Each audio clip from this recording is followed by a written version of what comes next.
Hello, Untamed television viewers. This is your host, Craig Bielik, the guy that you've seen probably way too many times, and that's okay, because I'm not going to do much talking today. We're going to turn the time basically over to our guests.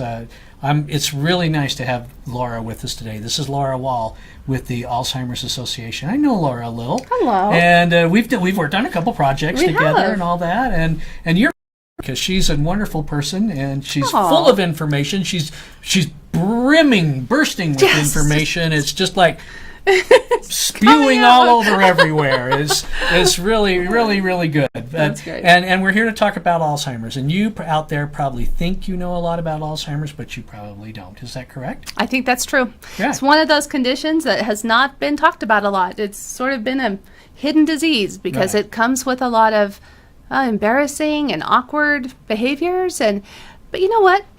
The time has come. We got to talk about this thing. We got to talk about it. We got to talk about it. We got to shout up from the rooftops because the number one risk factor for Alzheimer's disease, guess what it is? Sitting next to a lame television host. No. That's a good idea, though. Aluminum? No. Soda. No. Chocolate? No. Oh, thank goodness. I know. Age? Age is the number one risk factor. And if we're not dead, we're getting older. Right. And so basically, as other diseases are getting cured, for instance, heart disease, stroke, diabetes, cancers, a lot of those, there are treatments for or cures for. And so people are now living longer. That's one of the reasons we're seeing such a huge uptick in the number of people with Alzheimer's disease, is we're living longer. Okay. See, I told you, we're off to a great start. I'm going to back you up, though, just a little bit, Laura. And I want to talk about what Alzheimer's actually is, because it's almost, unfortunately, it's almost a joke. People are like, I can't find my keys, I must have Alzheimer's or something like that. It's more than memory loss. It is. And it's actually a devastating disease. And anyone who's dealt with this on a personal basis knows how devastating it is. It's a degenerative, always fatal disease. It's a disease like cancer is a disease. And I think even when I started in this field, I had no idea. I thought it was just a normal sign of aging, that you get forgetful and it always happens, but it doesn't. It's actually a diagnosable disease. It's the 6th leading cause of death in America. Wow. And it's the only one of the top 10 that has no prevention, no cure, and no way to slow it down. That's what's terrifying. Right, and so what does your organization do then? Oh my gosh! I mean, if you can't cure it and you can't stop it, and it's like a freight train on a track that just won't stop. It's out of control. But we do so many things, and so one of the first things we do is, upon diagnosis or even suspicion that your loved one has Alzheimer's disease, you call us. You just call us. It's 800-272-3900, 24/7. 246 languages and dialects. Really? You call us, because what we know is early intervention matters. So physicians, it's really hard to give a diagnosis of Alzheimer's disease because there's really nothing you can do about it. So when we're educating physicians, we say, we know you don't have time to talk about it, but we do.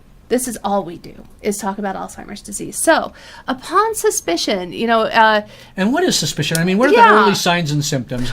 It's more than forgetfulness, right? Well, it is. I don't know where my car keys are right now. I don't know where mine are either. I'm not making that, but it's more than that. It is, and it's so hard because my sweet aging parents live right down the street from me, and I see them every day, and they're always like, "Do you think this is Alzheimer's disease?" And it's like, I think that's old brain.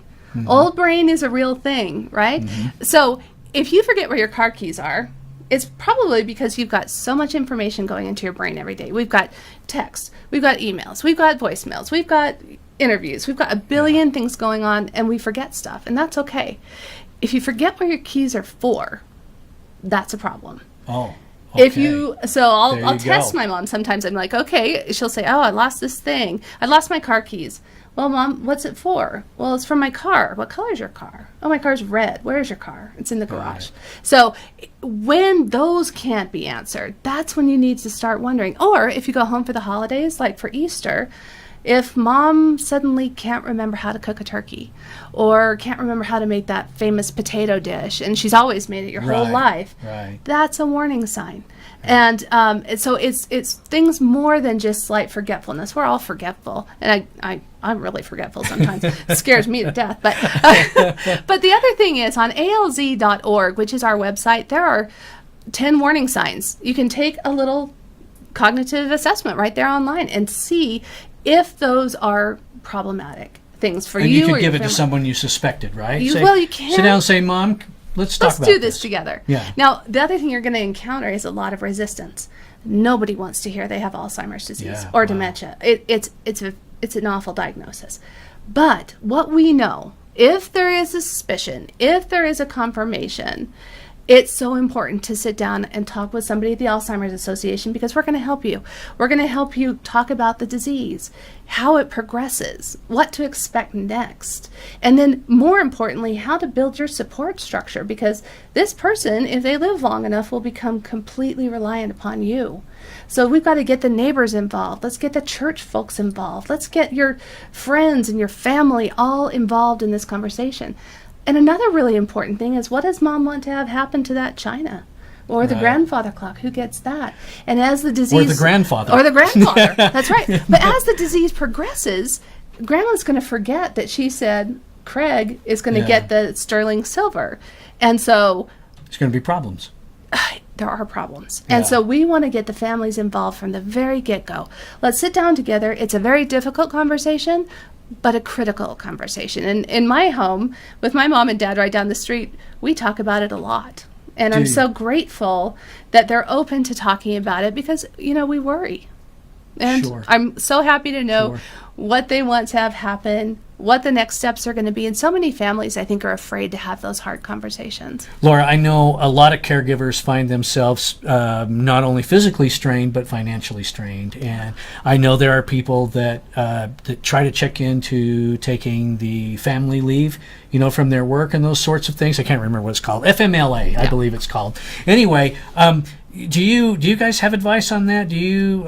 I'm obviously, you're not an attorney, but how would somebody check into that? What if they need to take time off work? What if they need to get a bank loan to cover Alzheimer's? Can you guys help with that? I'm so glad that you asked that question, because it is a financially draining disease as well. Okay. And so I'm not an attorney, and I don't have that answer right now, but I want everyone to call our 800 number. They will help you through this.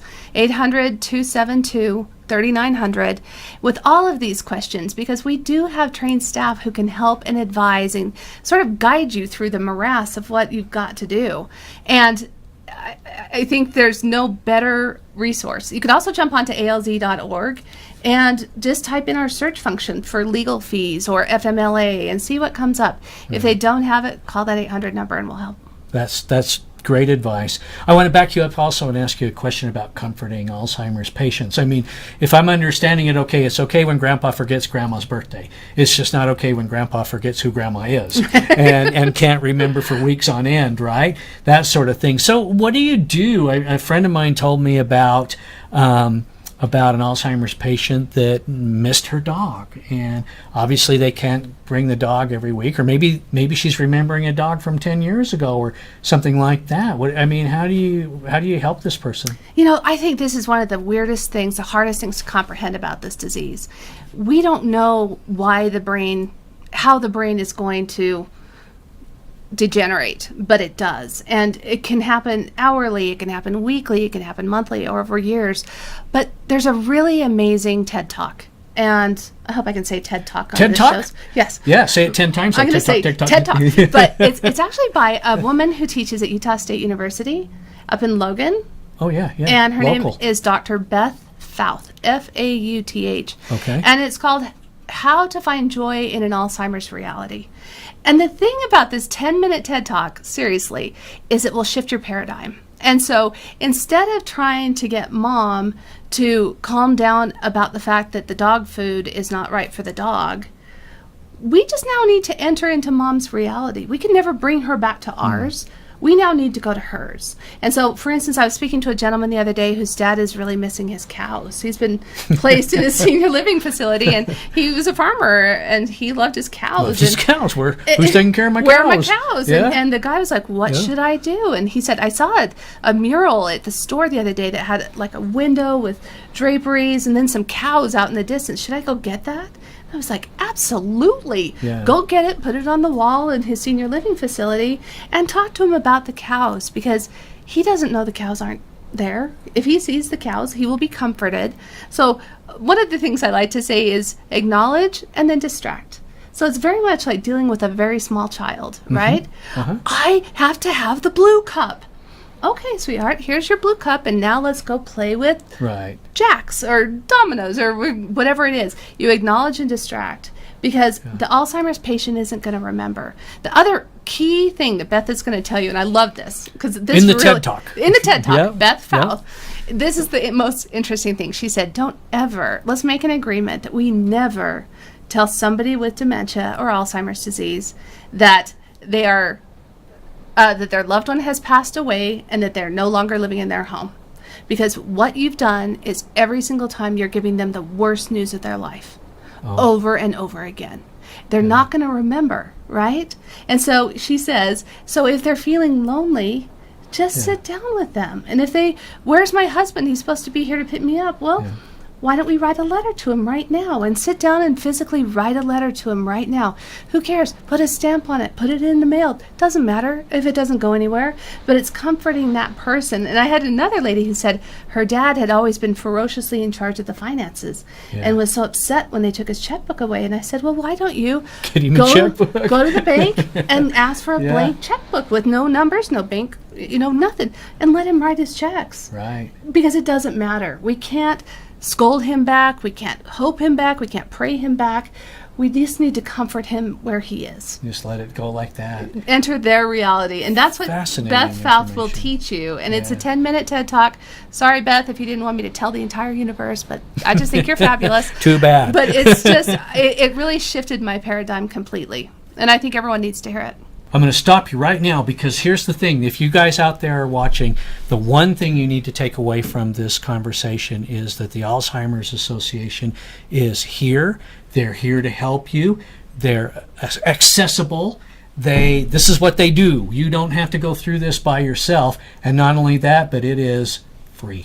Free. Absolutely. Right. And it's exciting to hear more and more people talk about it, because it's not only happening just here in Utah, but nationally and worldwide. And another pillar of what the Alzheimer's Association does is we are funding research, because research is our only hope. To try and look into what is causing it and how to stop it if we possibly can. Let's find a cure. Let's find a prevention. Let's find a way to slow this thing down. Right. And suddenly the money's coming. It's coming. And so the way I always put it is, our guys on the Hill in Washington, they're looking in the mirror and realizing Alzheimer's isn't grandpa's disease anymore, and not even just dad's disease, but it's about to be their disease. Yeah, and the time has come now to fund it. And even Bill Gates has recently donated $100 million of his own money for Alzheimer's research. Wow, that's like a day's pay. Well, it's probably his grocery money. No, that's I make a joke, but that's very generous. That's a lot of money. But his father has Alzheimer's disease.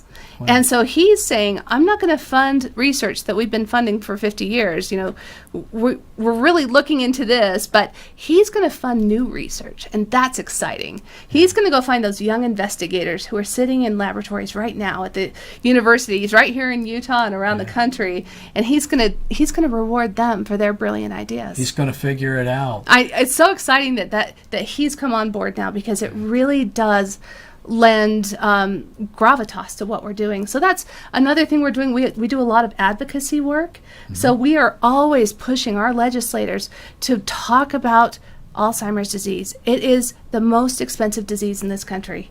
And if we continue on our current trajectory, we will bankrupt Medicare and Medicaid. Really? It is the most expensive disease. And so we've got to fix it right now. Right.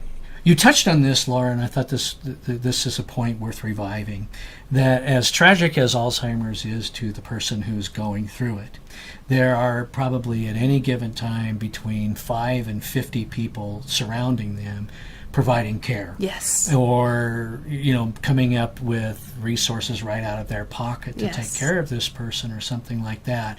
I want you to talk a little bit about what you folks do for the caregivers. And everybody out there watching this show right now, You are both a potential Alzheimer patient and a potential Alzheimer's caregiver. And you're a hero. If you're dealing with somebody currently with Alzheimer's, well, bless your sweetheart, because we know it's the hardest job. It is the hardest job. You're dealing with somebody who has forgotten who you are, probably, and doesn't remember and might even be frightened of you, and that's devastating. I think for a husband or a wife or a daughter or son, and even a friend or a neighbor, it's a devastating disease, and you lose that person over and over again. So first of all, I'm acknowledging that you are doing the hardest thing, and thank you for that. But we are here to support you. And we have all kinds of support for our caregivers, because we have to keep you strong. And unfortunately, a lot of caregivers work themselves to death. And then they pass away before the person with Alzheimer's disease. And then that person is alone. So we know you need support. So we have support groups for you. We have lots and lots of stuff on our website to help you. And you just reach out. Seriously, it's all free. It's all immediate. It's right there. And then we'll help you build those support structures so that you don't get too tired and you don't get too worn down. So that you can continue doing what you're doing. That's it. Right? So flowers. We have flowers on the yes, desk. Aren't they so like these. Can you guys lovely? see these okay? Look at that. I know. They're so fun. I'll show you These guys flowers are a big part of our Walk to End Alzheimer's. This is the thing I really wanted to talk about. Let's do it. We have 8 Walks to End Alzheimer's in Utah. 8. And that is so cool. We just actually started a brand new one over in Daybreak.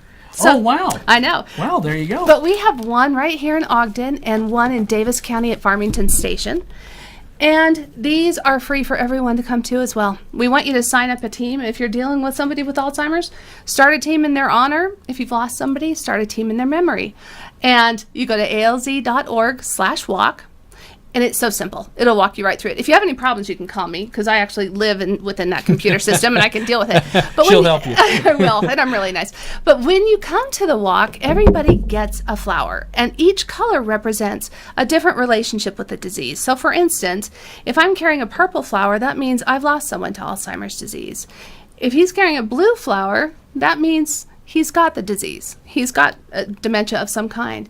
Yellow is for our caregivers. Orange is for people who don't have a direct relationship with Alzheimer's but really want to get rid of it. This year we introduced the white flower. The white flower. And that is for our first survivor. And we don't have a first survivor yet, but we know with everything that's going on in the advocacy work of the Alzheimer's Association, our first survivor is alive today. Is that right? And that's the so white, cool. You know what? How cool would it be to award someone the white flower? The white flower. And it's just, I mean, I've got goosebumps right now. And I've heard that, I've told the story 1,000 times, I've heard it 1,000 times, but to know that we really are getting there. There is going to be an answer to this. But it all comes with people. And come on out to the walks. We've got the Weber Walk is going to be on August 25th down on historic 25th Street. We're going to join in with the Farmers Market. It's just so fun. And then the Davis County Walk is going to be at Farmington Station on October 13th. And we've got the Farmington Fire Department and the Farmington Sheriff's Office all involved, and it's going to be a great time. It's fun. It's I've done so them. fun. I've done them. It's a blast. They're really fun. There you have it, folks. More information about Alzheimer's than you can probably take in or shake a stick at. But you can always go back and watch this show. It's always available on YouTube 24/7, wherever you are, your phone, your computer, whatever, like that. And you can always go to their website, which is alz.org. And get more information. Look, we just put it right down there at the bottom of the screen. It's so perfect. And you can always call Laura. Call me. And she's fun. I'm I mean, fun. if you haven't gotten that from her personality right now, I mean, this is the kind of lady that wears beautiful, sparkly silver shoes to a Head and Shoulder television interview that, I love that only my I can silver see. shoes. That I You can see. admire 'em. Oh, Aren't I they think so they're awesome? great. You know what? Call her up and ask her to see her shoes. Yeah, 'Cause I'll wear them to the walk. They're terrific. And again, we thank you for joining Untamed Television. Host Craig Bielik, Laura Wall Thank you with the so much. Alzheimer's Association. Guys, let's get rid of Alzheimer's, or at least let's get working on it, and let's kick it to the curb. Absolutely. Thank Kick it you to so the much. curb. Call us. We'll help you. Kick it to the curb with some silvery shoes that I love my absolutely shoes. love. I really do. I can't believe it. Thanks for watching Untamed TV. Tune in next week for Shoes, Craig's obsession.